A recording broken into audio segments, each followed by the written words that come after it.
बंगाल चुनाव को लेकर आज सबसे ज्यादा चर्चा है मुर्शिदाबाद की। मुर्शिदाबाद में एक मंत्री पर बम से हमला हुआ। इस घटना के बाद आज मुर्शिदाबाद के डीएम जगदीश मीणा को हटा दिया गया। मीणा की जगह अब शरद द्विवेदी को डीएम बनाया गया है।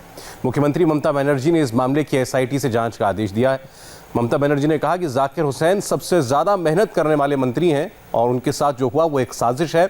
अगर ये सच है तो फिर श्रम मंत्री जाकिर हुसैन पर बम किसने चलाया, ये सवाल है।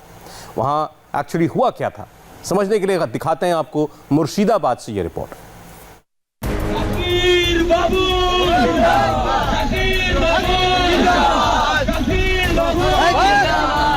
तारीख 17 फरवरी 2021, वक्त रात के तकरीबन 9:30 बजे।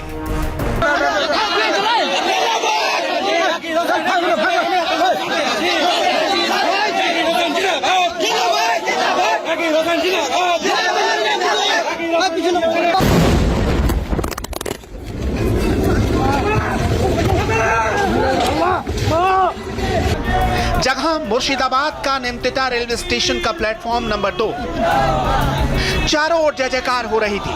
ममता सरकार के मंत्री जाकिर हुसैन समर्थकों से घिरे हुए थे।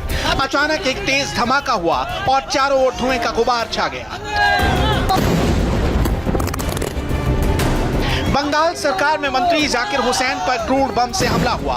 जाकिर हुसैन कोलकाता के लिए ट्रेन पकड़ने निमतिता स्टेशन पहुंचे थे, तभी प्लेटफॉर्म पर क्रूड बम से अटैक हुआ।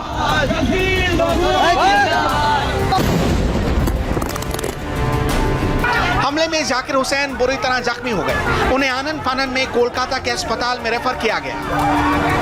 बंगाल में चुनाव है, लेकिन दीदी की पार्टी में फुल तनाव है। ये खून के धब्बे बंगाल की स्याह होती सियासत की गवाही दे रहे हैं। ममता राज में लॉ एंड ऑर्डर कैसे नाकाम हो चुका है, ये उसकी दास्तां बयां कर रहे हैं। हमला किसी और पर नहीं, खुद ममता के मंत्री पर हुआ है। असल वजह क्या है, ये बताने के बजाय ममता बनर्जी अपनी टोपी केंद्र सरकार के सिर ट्रांसफर कर रही है। আমাকে ওনার সাথে যে ছেলেটি ছিল তারা বলছে ওর ভাগ্নে যে দিদি আমরা সব সময় যাই, কিন্তু এটা বিশ্বাস করুন একদম পুরো ওরা বলছে, যেটা আমি জানি না, এটা পুলিশ তদন্ত করে বের করবে। ওদের রিপোর্ট হচ্ছে যে যারা সাথে ছিল বলছে যে রিমোটে ব্লাস্টটা করেছে, কারণ ট্রেনে যখন মানে স্টেশনে পা দিয়ে স্টেশনে হাঁটছে সেই সময় ব্লাস্টটা করে দেওয়া হয়েছে। एक मंत्री के साथ 24 घंटे उसकी सिक्योरिटी चलती है। अगर एक मंत्री कहीं आता जाता है तो गृह विभाग के साथ साथ कई विभागों को बाकायदा इसकी सूचना भेजी जाती है। ऐसा मंत्री की सुरक्षा को ध्यान में रखकर किया जाता है। लेकिन बंगाल में एक मंत्री की सिक्योरिटी को भेजना कितना आसान है, ये घटना बता रही है।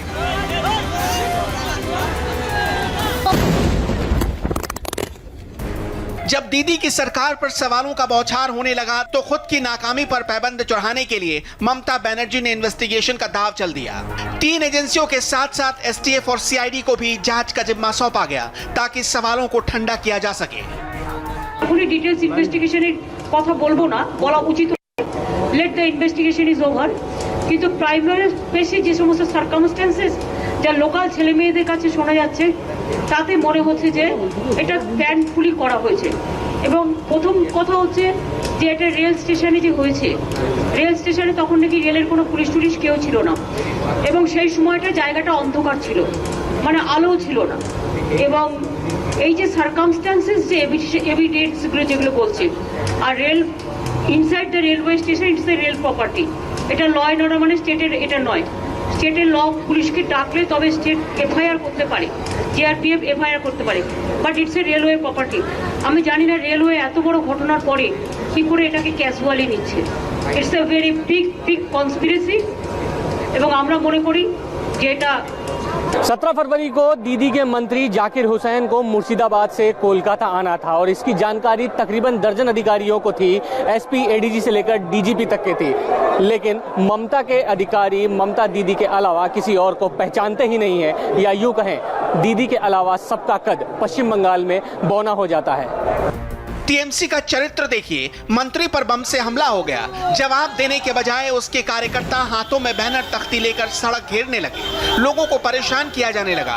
सवाल ममता बनर्जी से पूछा जाना चाहिए था, लेकिन सवाल दीदी की सरकार से होने चाहिए थे, लेकिन सवाल हो रहा था बीजेपी और केंद्र से।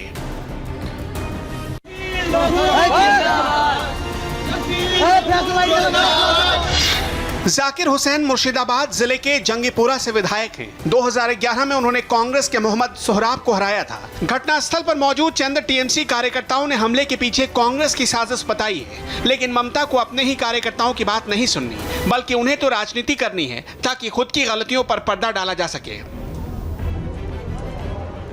पहले तृणमूल कांग्रेस के नेताओं को टारगेट किया जा रहा है। टारगेट तो कर रहे हैं। टारगेट नहीं करने से लोकतंत्र में लड़ना जरूरी है।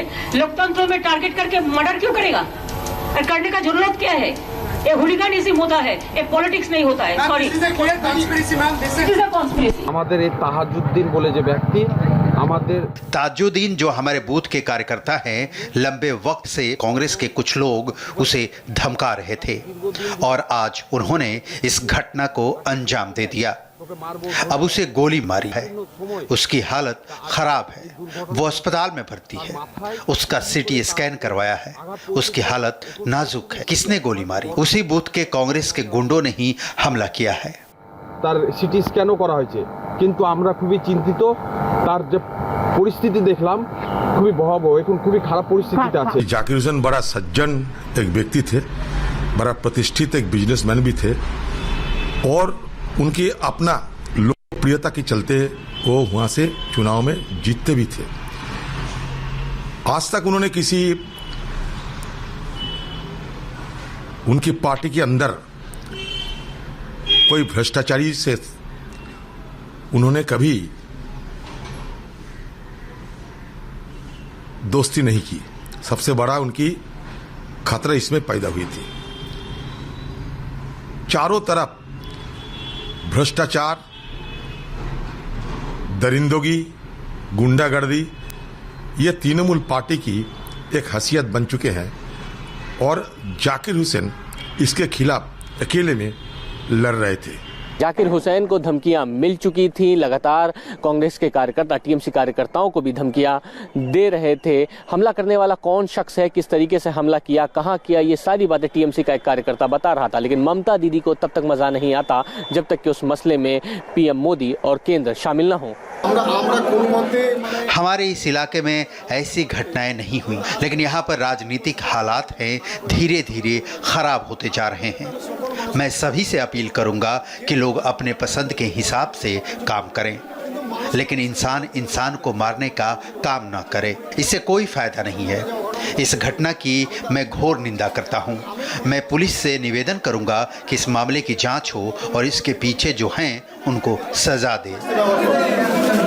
मुर्शिदाबाद में जिस दिन हमला हुआ उस दिन टीएमसी पार्टी में जबरदस्त घमासान मचा हुआ था। तृणमूल कांग्रेस ने अपने कद्दावर नेता मुशर्रफ हुसैन को पार्टी से निकाल दिया। ये माना जा रहा था कि मुशर्रफ हुसैन बीजेपी ज्वाइन कर सकते हैं। हालांकि मुशर्रफ हुसैन ने यह दावा किया कि पार्टी की अंदरूनी कलह की वजह से ये हमला हुआ है। वहीं तृणमूल कांग्रेस के सीनियर लीडर मलय घटक ने भी कहा है कि पार्टी की अंदरूनी खींचतान हमले की एक वजह हो सकती है। लेकिन ममता बनर्जी का सुर अलग ही था। बंगाल में फिर से उन्हें लोकतंत्र खतरे में नजर आने लगा। ममता बनर्जी जाकिर हुसैन से मुलाकात करने एसएसकेएम अस्पताल पहुंची।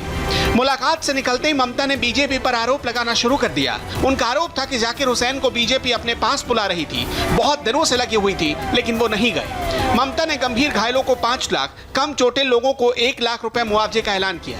बार बार रेलवे और केंद्र सरकार को घेरने की कोशिश में लगी रही। लेकिन हादसे के पॉलिटिकल एंगल से हटकर जरा फैक्ट चेक भी कर लेते हैं। ममता का आरोप था कि यह चूक पूरी तरह रेलवे का मामला है, जबकि रेलवे का दावा है कि लॉ एंड ऑर्डर का सब्जेक्ट स्टेट सब्जेक्ट होता है।